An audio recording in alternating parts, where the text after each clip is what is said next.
بزرگان دین موت کو ٹالا نہیں جا سکتا۔ سلیمان علیہ السلام کتنے بڑے بادشاہ ہیں، اللہ نے سلیمان علیہ السلام کو نبوت بھی دی، بادشاہی بھی دی۔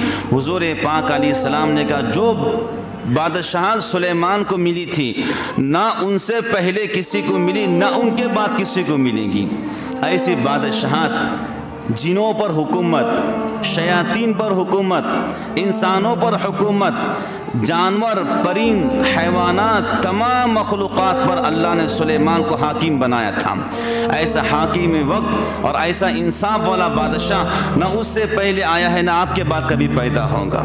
ایسے بادشاہ تھے اور نبوت بھی ملی ہوئی تھی۔ ایک نبی اور پیغمبر کے بیٹے تھے، داؤد علیہ السلام کے بیٹے سلیمان تھے۔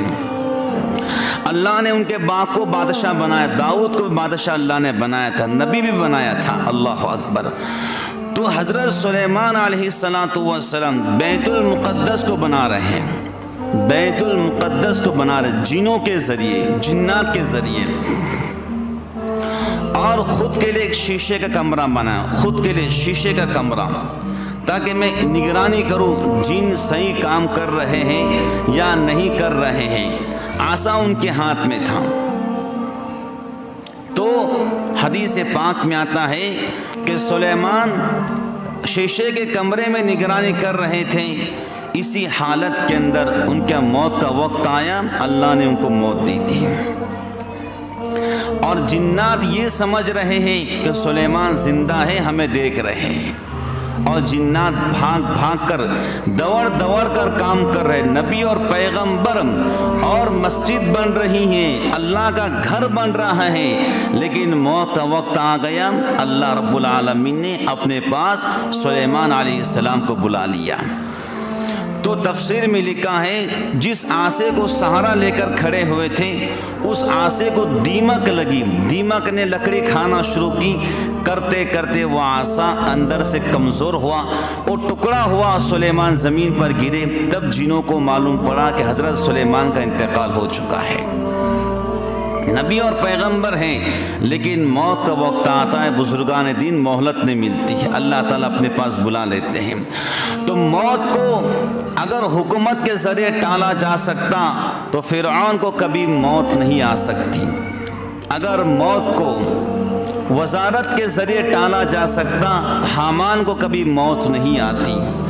اگر موت کو قوت کے ذریعے، طاقت کے ذریعے ٹالا جا سکتا تو رستم اور سہرا کو کبھی موت نہیں آتی۔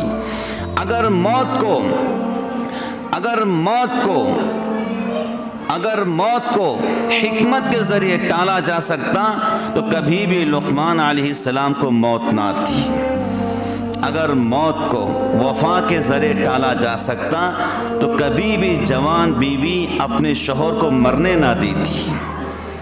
اگر موت کو محبت کے ذریعے ٹالا جا سکتا تو کبھی بھی ایک ماں اپنے گود میں چھوٹے بچے کو مرنے نہیں دیتی۔ موت برحق ہے، وہ آنے والی ہے، اور ثم الینا ترجعون۔ نوجوان بھائیوں اور بزرگان دین، ہم سب کو اللہ کے پاس جانا ہے، بات سمجھ گئے؟ ہم سب کو اللہ کے پاس جانا ہے، تو ہم نے مرنے سے پہلے مرنے کی تیاری کرنا ہے۔ امام غزالی فرماتے ہیں، اے دوست تو دنیا کے اندر پریشان ہے، تجھے کیا پتا جو کفن تیرا بننا مقدر ہو بازار میں آ چکا ہے، جو کفن تیرا بننا مقدر ہو بازار میں آ چکا ہے۔ بزرگان دین، مرنے سے پہلے مرنے کی تیاری کرو۔ حضور پاک علیہ السلام فرماتے، تم میں دانا بینا عقل مند وہ ہے جو مرنے سے پہلے مرنے کی تیاری کرے۔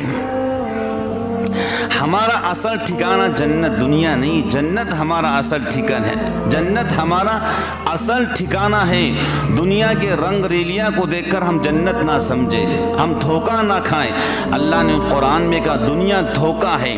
حضور پاک علیہ السلام جا رہے تھے معراج پر، تو ایک خاتون آپ کے سامنے آئی۔ معراج کا سفر، معراج کا مقدس سفر، تفسیر ابن کثیر نے لکھا ہے کہ حضور معراج پہ جا رہے، ایک خاتون سامنے آئی، بن سور کر، آراستہ و پیراستہ ہو کر، زیب و زینت پہن کر، زیور پہن کر حضور کے سامنے آئی۔ آپ نے اس کو دیکھ کر نگاہ پھیر لی، پھر دوسری بار وہی خاتون آپ کے سامنے آئی، آپ نے پھر نگاہ پھیر لی، پھر تیسری دفعہ وہی خاتون آپ کے سامنے آئی، آپ نے نگاہ پھیر لی۔ جبرائیل سے پوچھا یہ کون ہے؟ جبرائیل نے کہا حضرت یہ دنیا ہے، بوڑھی ہو چکی ہے، لیکن آپ کے سامنے زیب و زینت اور زیور پہن کر آ رہی ہے، اچھا ہوا آپ نے اس کو دیکھا نہیں، اگر دیکھ لیتے آپ کی امت ہلاک ہو جاتی، اگر دیکھ لیتے آپ کی امت ہلاک ہو جاتی۔